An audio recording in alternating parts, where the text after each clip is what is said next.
Biodiversity Teach-In. Today is all about whales, whales of New England specifically. We are so excited to have Lindsay Hirt joining us. Lindsay is a returning speaker. She spoke during the first ever National Biodiversity Teach-In, and she's a New England-based marine biologist and educator. She works as a consultant in conservation issues as well as in veterinary medicine, and probably most fun, as a whale naturalist. So her expertise is in wildlife emergency management, and her passion is bringing whales from the wild to you. And she is very active on Twitter, always sharing some great things. So Lindsay, we're really excited for this presentation. Go ahead and take it away.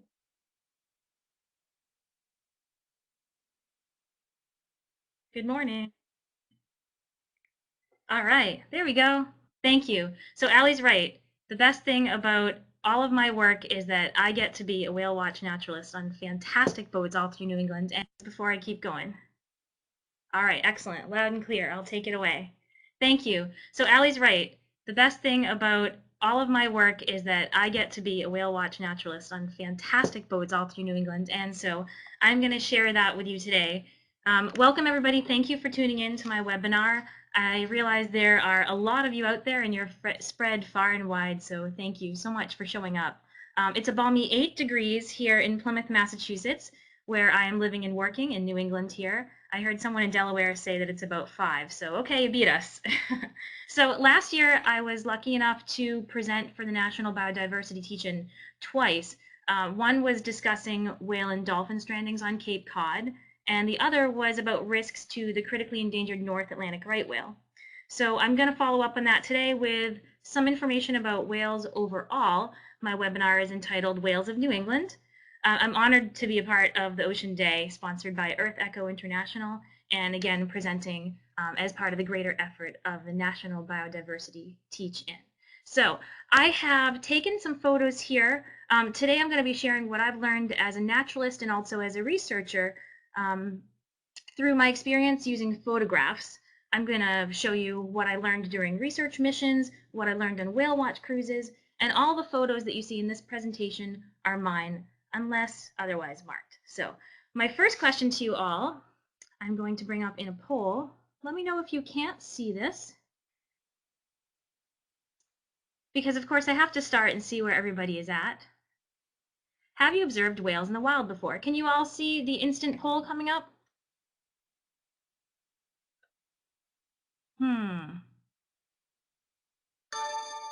Let's try that. Can you see it now? All right, I've got a few responses. Let's see, how many of you observed whales in the wild before? I realize some of you are individuals and some of you are in classrooms, so just give me your overall idea. I just want to know where people are sitting with this. That way I have a place to start. Okay, so it looks like I'm starting with about half of you have seen whales in the wild and some of you haven't. So that's great. The idea for today is hopefully that we can explore some concepts about whales and learn a little bit more about them and get inspired if you haven't seen them before, and hopefully you'll learn a little bit more if you have seen them before. So for now, what I'd like to see is that viewers gain some familiarity where they have none. I realize that we have a really wide range today, from kindergartners all the way through college age. In the past, I have had a target audience with my webinars, but I'm not doing that this time because it seems like whales are really exciting to everyone. And what I want to do is use whales as a vehicle to deliver a message of conservation, rather than to worry too much about the scientific details. And if you would like to hear more about that, then certainly find me on Twitter, as Allie said. Okay, so what we're going to do today, I've outlined for you here. So fins up if you're excited about whales. I really am. To keep us all on track, here's a little outline of what I plan to talk about today. You're going to see the area where I'm broadcasting from if you're not familiar. I know some of you live here in New England and some of you are as far away as California, so fantastic for joining us. We're going to be introduced to some well-known whales here. We're going to explore some areas of interest in data collection, some of the threats that there are to whales, and we're going to review how we can understand and to help whales. So, all right, you ready? Let's take a look at a map. All right, can all of you see this map? Just want to get a few yeses before I keep going. There we go. Excellent. So I've used this map before in my teachings, and the reasons why is because it is blue, just like our extremely salty ocean that we're surrounded by here in Massachusetts. This map shows the coastline of the state of Massachusetts, and it's provided by Woods Hole Oceanographic Institution. I'm going to point out a few things from them today. So what you're looking at is the state of Massachusetts, south of Massachusetts Bay, within the Gulf of Maine water body, on the east coast of the United States, in the western North Atlantic Ocean. Did you all get that? Okay, so in Plymouth, where I'm broadcasting from, that's where you'll see the little red star. I'm actually broadcasting right from my home. I didn't want to go outside today because it's a little too cold. So that's the town of Plymouth. It's a cornerstone of American history, a New England center of culture and art. And also it's known world over because the Pilgrims landed here from England. They colonized here in 1620. Some of you may recognize the story of the Pilgrims and the first Thanksgiving. And this isn't a history lesson, but I did want to mention them because they landed here as opposed to somewhere else along the coast because of our rich natural resources that helped them survive, which included, as I'm sure you'll guess, the air-breathing, live-birthing marine mammals that we call whales. And the reason why they came to our salty backyard is because of the bodies of water you see here. Cape Cod, and just north of it, more particularly, is an area called Stellwagen Bank National Marine Sanctuary. I'm going to use my little pointer to outline here, probably quite badly, the sanctuary. There's already an outline there, but I'll do it too. So you can see that area. This area is a shallow sea that's absolutely filled with food. And I know it might seem like it might not have a lot to do with whales, but it actually does because there's a process called upwelling, which is a process in which deep cold water rises to the surface. And what that water does in this area, as it does in some others, is that it rises to the surface filled with cold water and nutrients. And those nutrients fertilize the surface waters that we see here, which allows a lot of things to grow and feed in it. That leads to high biological productivity, which means that this is a plentiful basis for a buffet for our whales. So, southern New England is home to many different kinds of animals. The species of whales that visit here are many. They carry out long migrations, and they typically visit New England for warmer months to feed where we have high biological productivity, here between Cape Cod and Stellwagen Bank National Marine Sanctuary. And although there are over a dozen types that visit our waters annually, today we're just going to focus on 4 popular baleen whales today. So now that you know where we are, let's get to the good pictures, right? Some of the whales that are special to us, and of course, you can decide which one is your favorite. Now, some of you may not recognize the word that I just used, baleen. Have you guys heard that word before? A few of you out there, perhaps? No. Well, you are looking at it. This is the mouth of a humpback whale, open wide. In the whole world, there are about 70 species of toothed whales, and there's also about 13 species of baleen whales. For those of you who are in college or perhaps studying taxonomic groups, whales are classified within the order Cetacea. And underneath that, whales are split into 2 suborders. One is the toothed whales, Odontoceti, and the other is the Mysticeti, and that's reserved for the baleen whales. So the reason why I bring this up is because of how these animals feed. So when it comes to food and how they obtain it, marine mammals, they don't have the same type of way of sitting down at the dinner table like we do. They don't open a refrigerator. They don't have grocery stores. They don't have their mom make a sandwich for them or spaghetti and meatballs. They need to hunt it for themselves. And as I'm sure you've seen in National Geographic, or perhaps if you've visited an area where you've seen whales in the wild, you may have seen an orca chase down a seal or a dolphin grab a fish with its teeth. Well, if you're filtering millions of microscopic zooplankton, it's a little hard to do that with big teeth. So baleen whales use a special part in their mouth that looks nothing at all like teeth. It's called baleen. I'm going to do another poll. Let me know if you can all see this. I'm giving you 4 choices. As a classroom, please do answer. What do you think that baleen is made out of? No giving it away if you're an expert, okay? Is it made out of a toothbrush or bones or keratin or mom's push broom? And with that, what I'm going to do is have you take a look at a specimen which has been generously borrowed from one of the whale watching operations I work with, Captain John. I'm actually wearing their t-shirt today. I don't know if anybody noticed. I'm off season right now, so it's important to still represent even though we're not out in the boats. Here's my piece of baleen. This is an ancient piece of baleen from a minke whale, which we're going to talk about in a minute here. But I just wanted to give you a chance to see this rack of baleen, which lives inside the baleen whale's mouth. And again, we're going to go over 4 species of these animals that have baleen today. These are flat, bony plates, as you can see from the side, that hang down from the whale's mouth. And if you compare to the picture, you can see that these are in curved rows, and each individual piece, you see real close there, is one plate. They can slightly be separated. There's gaps between them. And on the inside, the part that the whale's tongue would touch, are fringed pieces here. And these fringed pieces, as most of you did guess, which one of you jokers wrote toothbrush? I know it was one of you out there.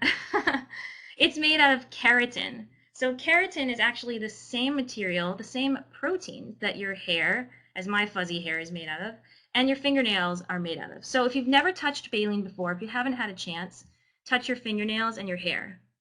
And the bony parts of the baleen are what your fingernails feel like, and the fringed part are what your hair feels like, especially if you have curly hair like I do. So what happens with these tough, flexible, bony feeling plates that are actually made out of keratin is that they filter out the water when the whales take a big gulp of water. Now, what's in the water? It's the food for the whales. In the case of baleen whales, they usually feed on smaller things. They don't swallow whole seals or sharks or gigantic tuna fish. They usually go for zooplankton or very small microscopic plankton or fish. So let's move a little bit further.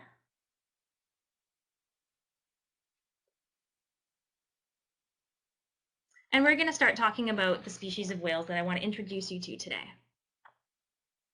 Now, the whale that you see here is called the minke whale, and I got this great action shot on sort of a stormy day off the coast of Plymouth. It's the smallest of the whales that I want to talk about today. As an adult, this animal can get from 20 to 30 feet long, and it's on the lighter side, between 5 and 10 tons. Now, that's not like a ton of pizza I ate last night. 1 ton is 2,000 pounds. So if we're talking about an animal that's 10 tons, that means that they're 20,000 pounds. So still pretty small on the scale of whales. These are fast-moving animals that have a large hook-shaped fin on their back, and they have a pointy nose or rostrum, which if you look underneath minke whale, I've also provided the scientific name of this animal, Balenoptera acuto-rostrata.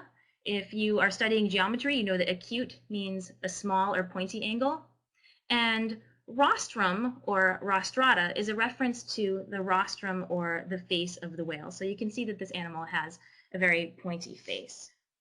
Now I'm going to show you some more pictures of this minke whale from the side. The larger picture here gives you a great sense of what that pointy face or pointy rostrum looks like. The hook-shaped fin here. Oops, sorry about that. I'm trying to get some pointers. There we go. There's our hook-shaped dorsal fin. And then the other thing that I wanted to point out here was field markings. So the interesting thing about the minke whales in particular is that they have these really, really small flippers. Small flippers. You see them right there? You can almost not even tell because they're flush to the side of the animal. Now, identifying whales in the wild can be really tough if you don't know what field markings to look for. So I wanted to point this out because as a naturalist, it's part of my job to use field markings. It's a characteristic useful for species identification. So in the case of a minke whale, the useful characteristic is these mittens right here, these white patches on the flippers of the animal. Now, even though this picture was taken very far away, several hundred yards, on kind of a bad weather day, still identifiable by its white marks, even though the picture is kind of fuzzy. If you look at the inset picture here, You can also still see, even though this whale's a little bit underwater there, those white mittens, leading us to understand that, yes, that is a minke whale. So let's move on to the next one. I kind of gave it away a minute ago. This is the humpback whale, one of my very favorites, and we're going to spend a lot of time with this animal today. The humpback whale is an amazing animal. The scientific name for it is Megaptera novaengliae. I don't know if anybody has heard of that before, but it means big-winged New Englander, and that's because of the things that you can identify it as in the wild. It has long white flippers that are up to 1/3 of the length of the body, and a big hump on its back with a little fin, leading it to be called the humpbacked whale. It has some interesting field markings, including bumps on its face, which you can get a little bit of a better idea here in the next picture. I'll use my pointer and you can see there's a bump, there's a bump, there's a bump. And if you start to get a sense of the whole animal's face, well, you realize that that's actually in a pattern, which is really interesting. The bumps on these faces are called tubercles, and tubercles are about the size of a grapefruit. Each one of them has a stiff hair like a cat whisker in them, because marine mammals are mammals, just that. And what's one of the characteristics of being a mammal? It's that you have hair. So there might not be very hairy-bodied animals, but they do have some hair, which we believe as scientists is a sensory thing. Helpful, very, very helpful, actually, to find out what's going on in your environment around you, detecting movement. So that's a very useful tool. Again, the long white flippers, very helpful in us identifying. I'm not very good at drawing circles. I'm sorry, everybody. Very helpful in identifying these animals. And then the third thing is these beautiful tails in the lower right-hand corner. These tails are excellent in helping us track these animals, and I'm going to talk a little bit more about that. Field markings, which are black and white on the back side of the tail, will help us to identify one individual from another. That gives us the power of recognition, having individual tails. So as I move on here, I'm going to show you what seems like a video, but is actually a GIF. I didn't know if I had enough space, so I'm just going to have you all take a close look here at a dynamic look at a humpback whale using its baleen. You can see it emerging out of the water there, big, big mouth, swimming pool full of water. I'm going to do that again. Unfortunately, I have to backtrack.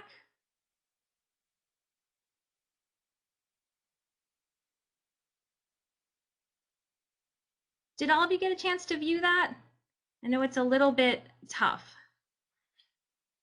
Good, excellent. So you do have a sense of what this animal looks like as it rises out of the water. I know we don't have a lot of time to watch videos, but it is important to be able to get a sense of the size and the shape of these animals because they do live in the water and we don't see the whole body usually unless they plunge out of the water, which you're going to see here next. Another one coming up. This is a humpback whale breaching. This action is called breaching. What it is a propelling of the body skyward, then a thunderous smack on the surface of the water that can be heard for miles around. And this is something that humpback whales are famous for because they're somewhat acrobatic. Scientists aren't sure why whales do it, and humpbacks aren't the only ones. I'm going to backtrack again so you can see that again. Pretty beautiful. Now, that particular video was taken from a distance, and you can still tell it's a humpback whale. Why? Because of the long white flippers. And if you had a chance to see the tail, the tail has black and white markings on it. So again, scientists aren't sure why humpbacks do this breaching, but some of the theories include that whales do it as a form of communication with others because the sound of the smacking on the water can be heard for many miles around. One thought also is that it aids them in digestion to help push things down through those very large bodies. And another is that it possibly may remove parasites from their bodies. So interesting stuff here. Now, compared with the minke whale, the humpbacks are much larger, from 45 to approximately 56 feet long as adults, and weighing in at between 25 and 45 tons. Moving on to the next animal, the North Atlantic right whale, or Baleen glacialis. This animal was the big focus of one of my talks last year for the National Biodiversity Teach-In, so I'm not going to spend an awful lot of time highlighting them today. I'm going to use them in a few minutes when we talk about data collection instead. But they are a very symbolic animal to New England and widely loved by me and others. I talk about them on Twitter, on my Ocean Devotion account all the time. And the reason why is because they're critically endangered. There's only about 500 of them left in the wild. They're between 45 and 55 feet long as adults. As you can see, the animal pictured here is with its baby, or its calf. They can weigh in at up to 70 tons, which is significantly more tubby than our humpback whale friends that we just looked at. There is no fin on their back, which poses a little bit of a problem for them because they're hard to see from the water because their back is so flat. As I said, they have a really tubby body, and they have black skin with light-colored patches on the head. We're going to talk a little bit more about those, but what I want you to remember for now is that they're called callosities. And these are a crusty dermal protrusion. Basically, like if you had a really rough elbow, it's kind of a skin condition. But what you're really looking at is cyamids, which are an organism that lives inside that dry, crusty skin, which makes them appear white because the cyamids are white. Now, let's look at one more whale. This is the Finback whale, by far the largest of the whales that I'm going to present to you today. The Finback whale usually comes in between 50 and 72 feet long, and they can weigh between 40 and 80 tons, so even more than the right whale. Their backs just seem to go on forever, as this picture will show you. I took this photograph on a boat called the Cupola, a 28-foot-long Parker, in Provincetown Harbor in Massachusetts with sea salt charters in the summer of 2014, and I absolutely couldn't believe it. This photo is not zoomed. I was hanging off the bow of a small boat, and it just surprised me out of nowhere. And the reason why is because finback whales, they're huge, they're long and sleek, but they're fast. Known as greyhounds of the sea, they can kind of sneak up on you, which is what this one did. I'll give you a little bit about the characteristics on it. Of course, they're long and sleek, and you can see, as compared with the whale before it, instead of having dark skin, they have a more of a lighter gray to brown patchy skin, with sometimes striking differences in their blaze and chevron patterns, which you're going to see a little closer in the next slide. Now, one of the best things about these animals, I do want to point out, so interesting, is this right here. Can everybody see that white coloration underneath the water there? Compared to the humpback whale, you might think that that is a flipper. Do you think it's a flipper or a fin? Well, it does look like it, but it's not. That's actually the jawline of the animal. And what you're seeing here is an amazing trait called asymmetrical coloration. When something is symmetrical, let's just say, I don't know, I'll just use my hands. These are somewhat symmetrical designs because one side looks exactly like the other. They mirror each other. But on this whale's jawline, which is very long, it's not symmetrical at all in color. One side, the right side, is always a very, very bright white. And on the other side, it's a much darker color. And scientists believe, but aren't sure, that finback whales use this trait to help them crowd fish into a tight ball so that they can take a more efficient bite when they use their baleen. That's a really interesting trait. We've seen these whales feed, and so I'm going to show you another GIF in the next one, so be ready for it. What you're going to do is see with this set of photos a really good idea of what that asymmetrical coloration of the jawline looks like, as well as the enormity of its size. You ready? Here we go. Here this whale comes up on us, big jawline, took a blow. You can see the shave and the blaze and chevron patterns, rather.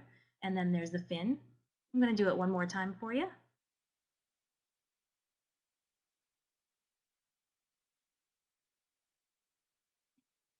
Here comes that big white jawline, taking a breath, exhaling, blaze and chevrons again, long back, and the fin. So out of Plymouth, I do have a question coming in about what kind of fish do finbacks eat. In our area in New England, they do eat small fishes, much like the humpback whale slide that you saw before, with the feeding kind of like coming like a hippo out of the water and enclosing their mouth all around the water. Finbacks do something very similar. They like to sort of jump, lunge out of the water with their mouth open and grab onto a whole lot of water, filtering it out and taking in some fish, which they'll then scrape off with their tongue. In some places that might be herring, and here one of the great things that they absolutely love to eat is a skinny little silver fish that is about the size of the pencil. So let's move on to the next one. Okay, so now that we've talked about our 4 whales, I'll remind you what they are: the minke, the humpback, the North Atlantic right whale, and the finback whale. We're going to talk a little bit about how to gather data on whales. And our first way is with biological sampling. Now, all of these are sort of smushed together. I just want to give you a sense of how scientists collect the information that they do. And sometimes as a naturalist and as a volunteer and as a researcher, I do get to, and as a volunteer and as a researcher, I do get to spend some time taking samples from these animals. It's a really cool thing to do. Let's see, someone else is asking, how much do finbacks weigh? Oh, I'm sorry, I might have glazed over that. They're large animals, between 50 and about 70 feet long, and they can weigh between 40 and 80 tons. So pretty small, right? Just kidding. Anyways, how to gather data on whales. Let's go back to that. So scientists have to collect information on whales just like they do any other species and any other portion of the environment to study both the populations and the individuals, and they do that in a number of different ways. It can be taken when whales wash ashore, as you can see in the lower right-hand corner, this photo here.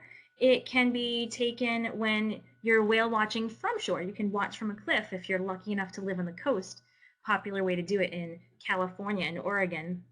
You can take advantage of whale watching boats and take your information there, or out at sea with a special permit so that it allows you to get close to a whale. And also, another cool and a little bit controversial method of taking data on whales is by way of drones. And you should have a special permit to do that in the United States of America, because under the Marine Mammal Protection Act of 1972, all marine mammals, including each and every whale, is protected, and special considerations are taken for this. Now, I do have a big question coming in about whales during sampling, and this is a loaded question. The question is, are the whales harmed during sampling? And that is under much debate. There have been ways that whales are harmed during sampling. I'm sure you've heard of Japanese whaling, where sometimes these animals are taken for food and then measurements are taken at the same time, or other information. And yes, that is true all around the world. People take information on these animals. Sometimes they are bothered by it, and sometimes they are not.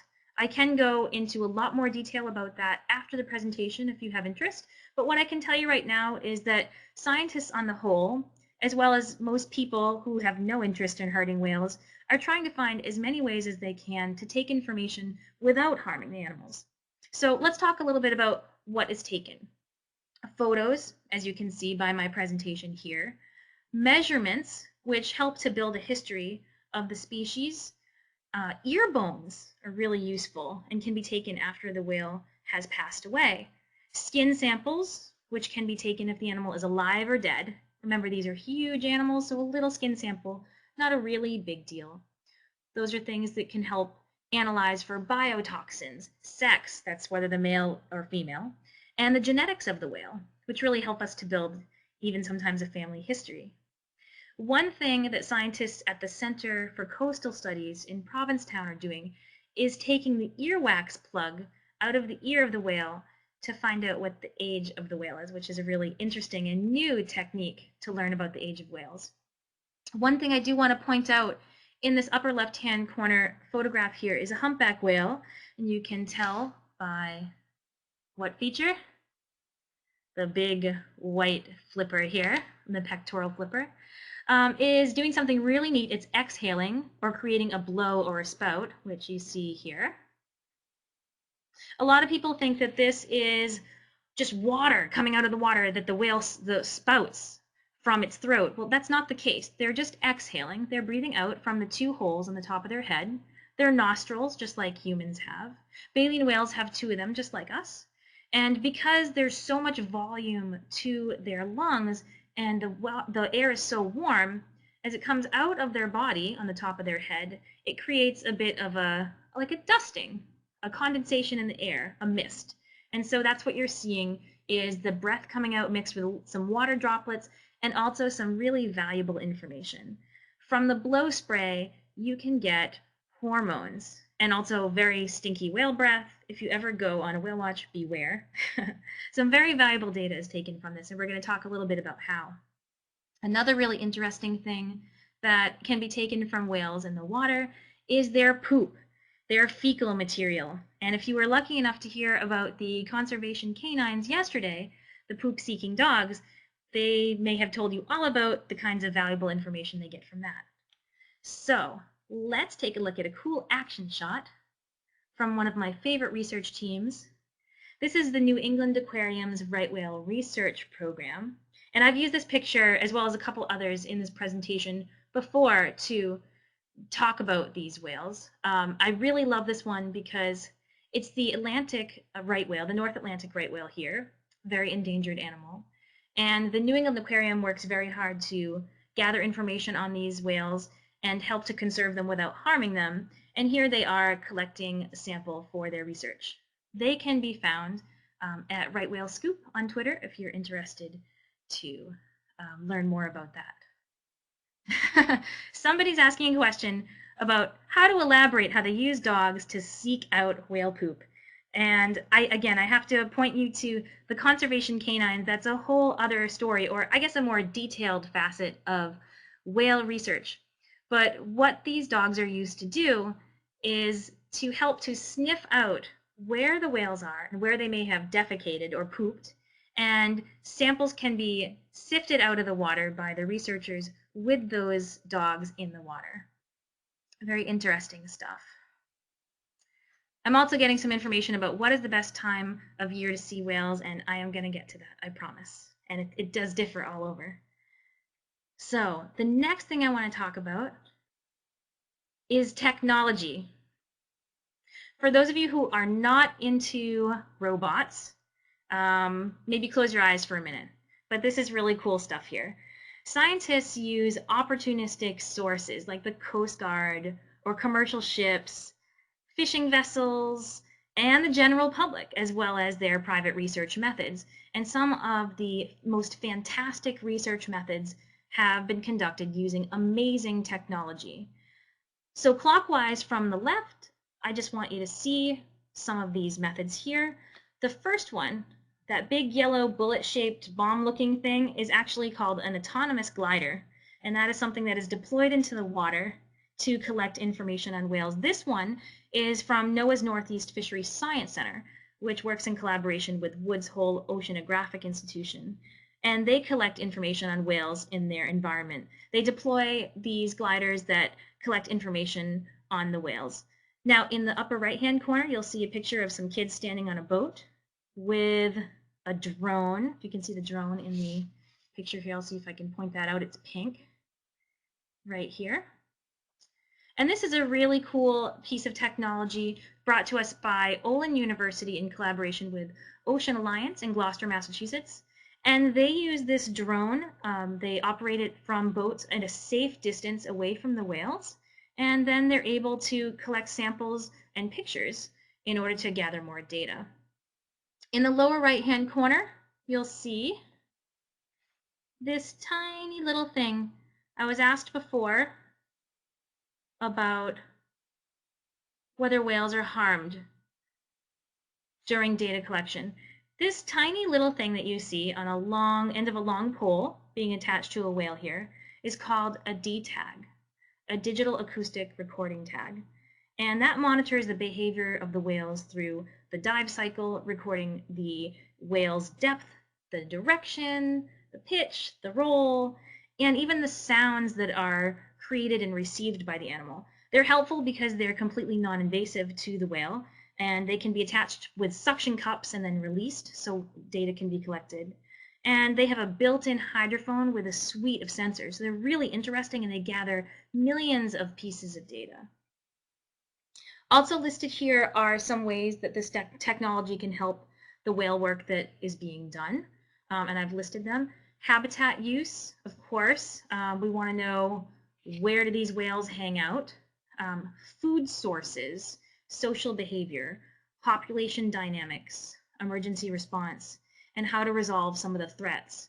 Other things like showing what the role of the whale is in the environment, how they affect each other, who do they hang out with, how often do they produce offspring, and how long does it take? Where do they eat? These are questions that need to be answered so that we can better manage our environment and help these animals. So I am going to show you one more amazing piece of technology, and I, again, have used this slide before, but I think it is so interesting. I've provided a resource to listen to whale sounds in my webinar resource list. It can also be seen here. It's listenforwhales.org. And I cannot talk enough about PAM, or passive acoustic monitoring. This is a way to detect sound within a 5-mile radius in the water. And it can be done with all types of whales, but I'm going to focus on the right whale here because they're the critically endangered whale in our area. This is a spectrogram on the right-hand side of this slide.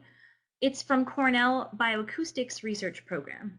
Bioacoustics is about the sounds that organisms make in the environment. And it's a visual aid to understand the sound that you're hearing.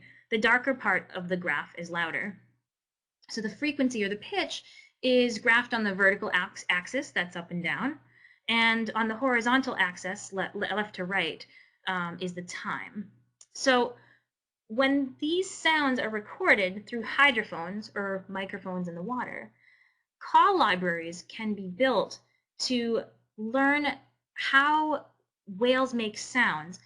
It's a method to identify and monitor species that are hanging out in the water. For example, here on Cape Cod, we have the right whale listening network, which leverages PAM technology to detect our right whales, which are endangered. We want to make sure that we keep them safe. So they're leading a passive acoustic monitoring effort over in Stellwagen Bank for several years now. They lay out lines of buoys in the middle of ship channels, and they listen for right whale calls and then broadcast them via AIS. If you haven't heard of that before, it's Automatic Identification System. All mariners, all boaters know it well. And what they do is they notify mariners of the presence of right whales. If you have a chance, get to listenforwhales.org and have a nice listen of some of the animals there. You can also monitor these animals yourself.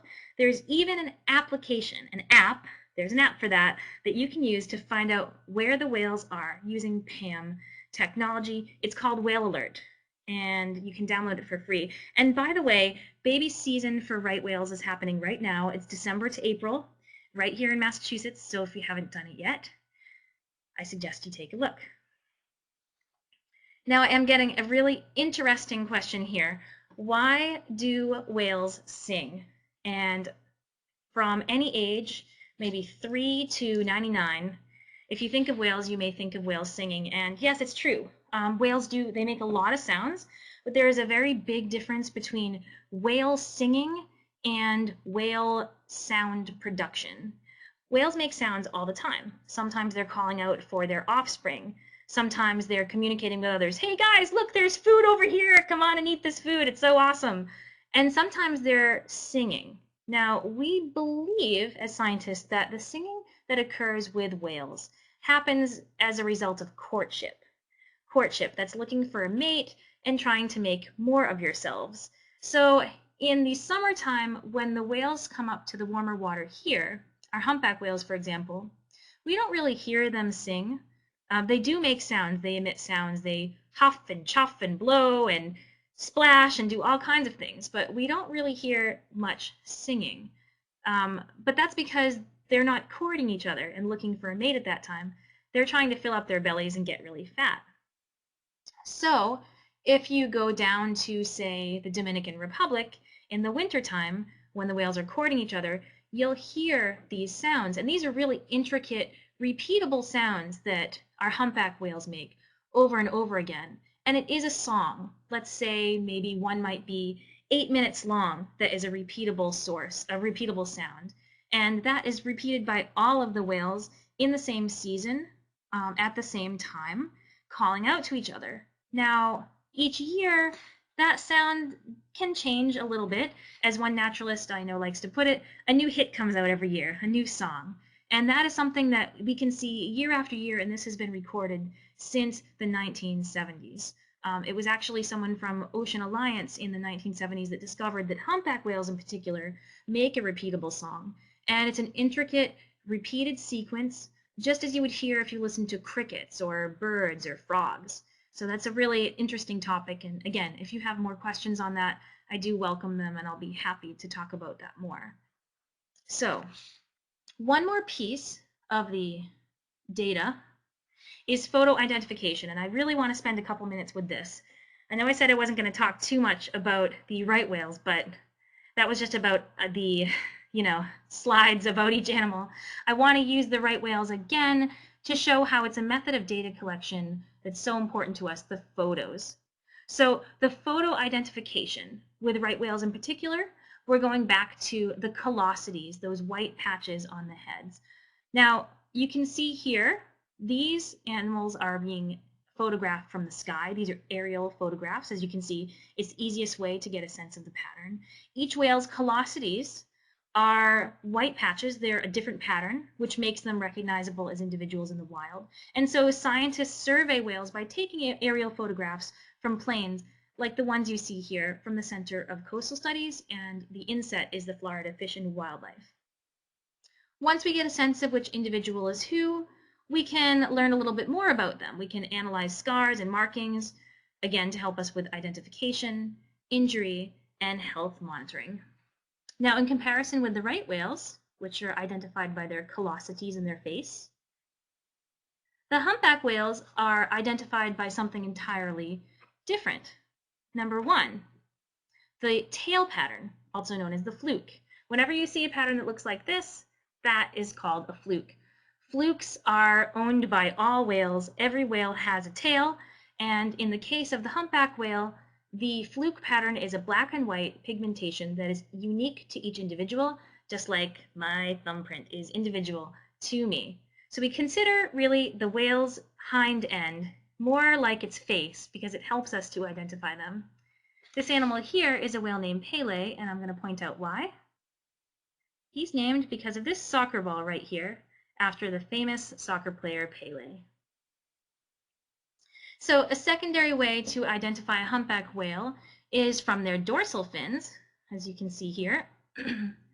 The whale on the top and on the bottom are both swimming in the right direction. So their head is to their right and the tail is to the back. So both of their dorsal fins, that's their dorsum, their back side, they're facing in the same direction. And you can tell right away that although they look similar, the shapes of these animals are a little bit different. The one on the top, it has a more hooked dorsal fin, and the one on the bottom has a little bit more of a blunt dorsal fin. So these are ways to tell humpbacks apart. And again, photographing them over and over and over again can help us to learn who is who. And there are entire databases on this. It's annual long-term surveys and focus studies like this using this type of information that can help us paint a picture of the secret lives of whales. And so let's play a quick game so you can learn and recognize the markings of individual whales. So don't forget that because of things like weather, distance, angle, and action, the tails can appear different in each photo. So there are 7 photos here, and some are pictured more than once. So I'm going to do a poll right now again.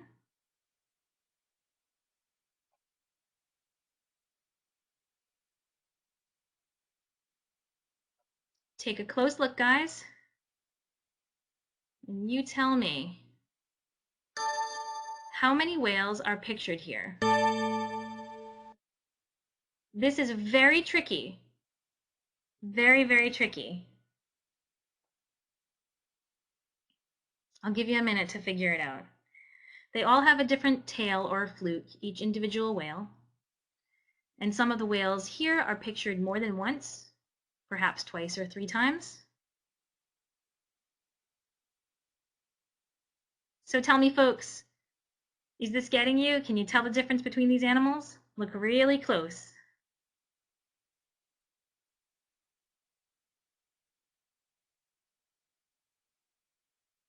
Okay, are you stumped? Are you ready for answers? I'll give you one more minute.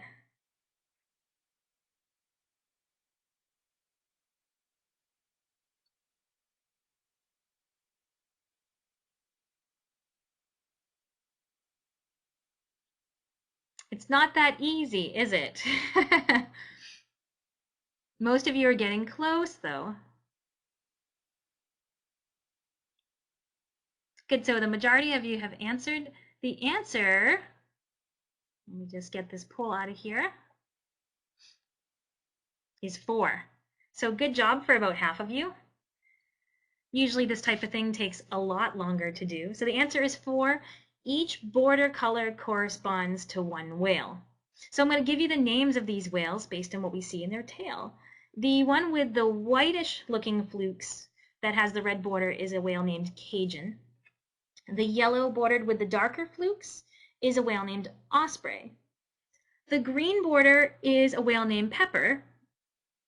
And the last one that's only pictured once in the purple, that is a whale named Wizard.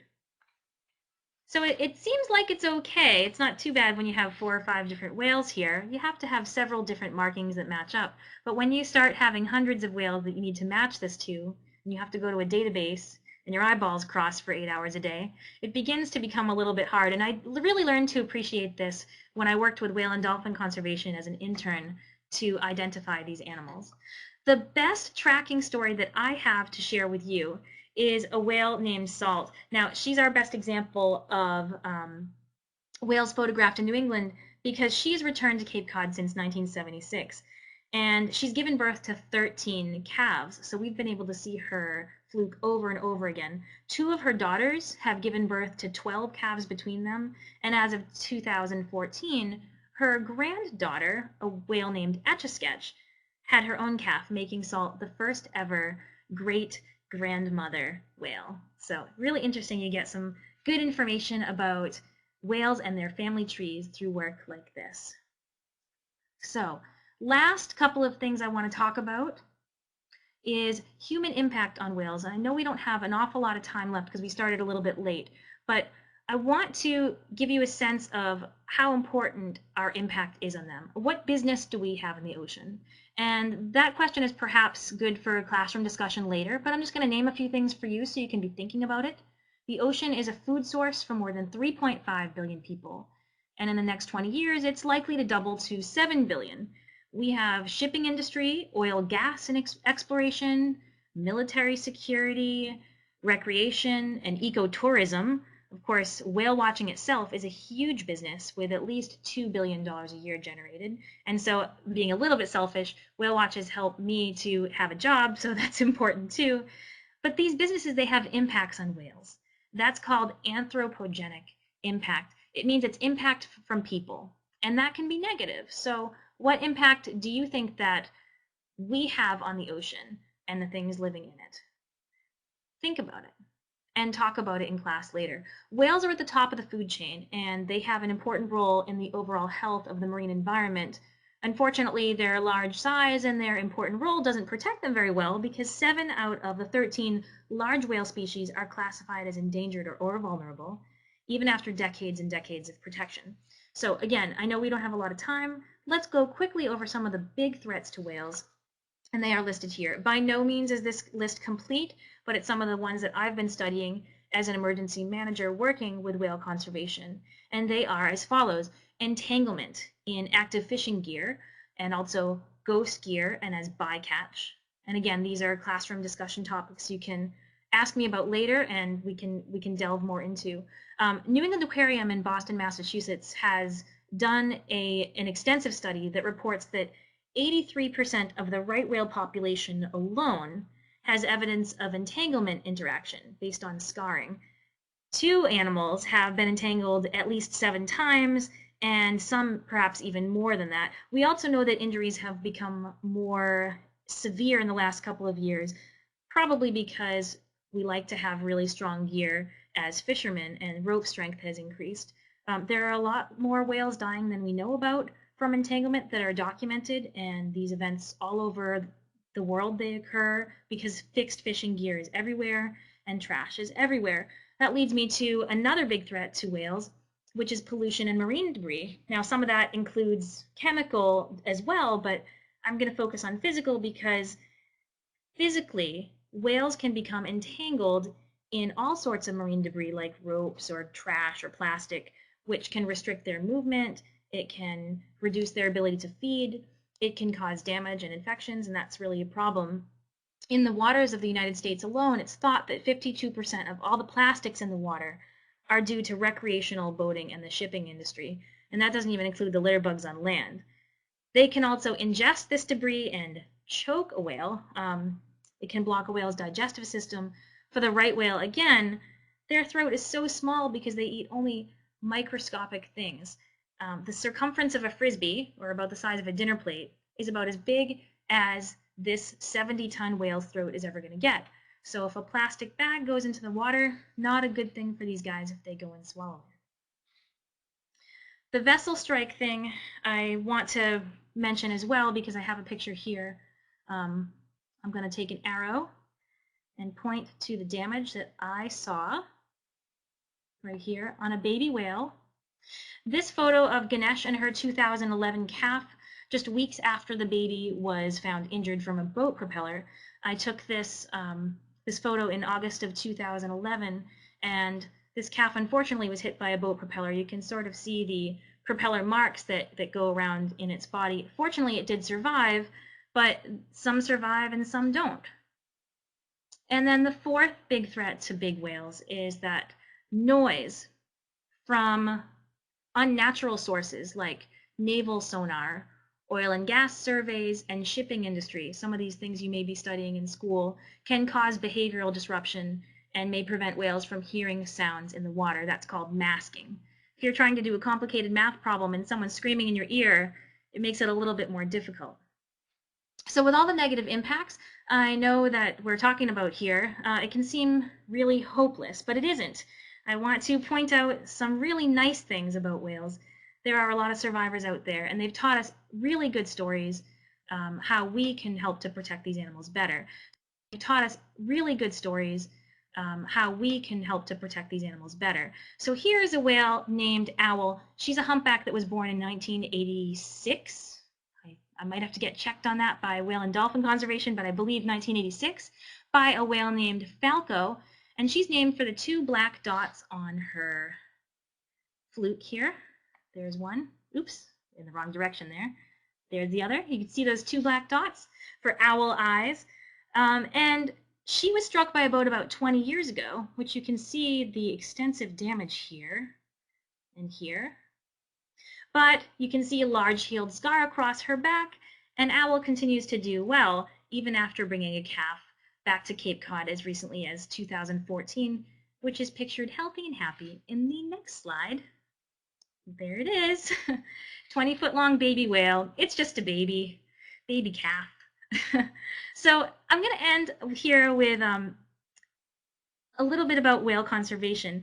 Scientific study provides evidence that supports policy action through agencies that help whales, and they've learned lots about how to slow boats down to keep whales safer.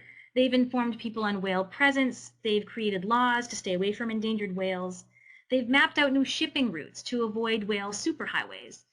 And our New England scientists and governing agencies have worked tirelessly to help make this happen.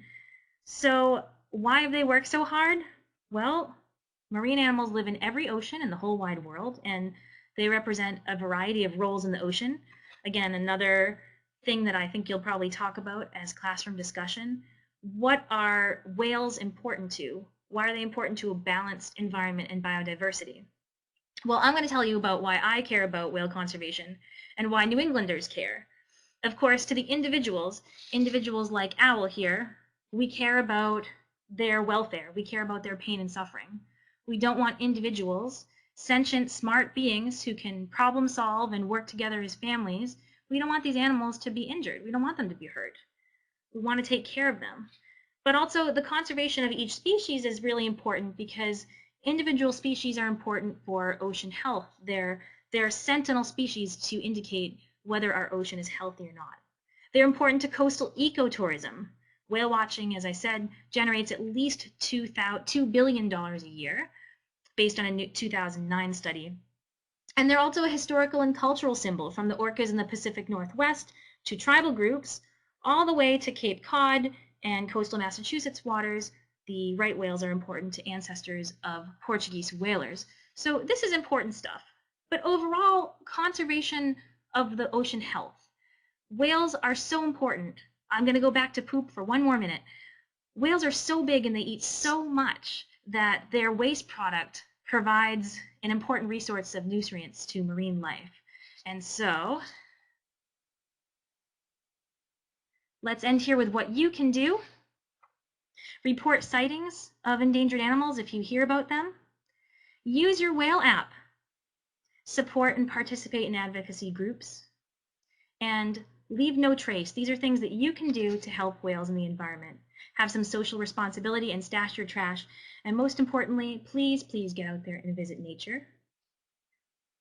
I know I'm out of time, so I'm going to go past my questions. Well, I was going to say, again, Lindsay, you can always I have to go and I have to end the recording, but you are welcome to stay in this room. The webinar won't end, and answer some of the questions. I know there's some really great questions coming in about some of the best places to see whales and lifespan of whales and that sort of thing, but I just wanted to say thank you to everyone for joining us today.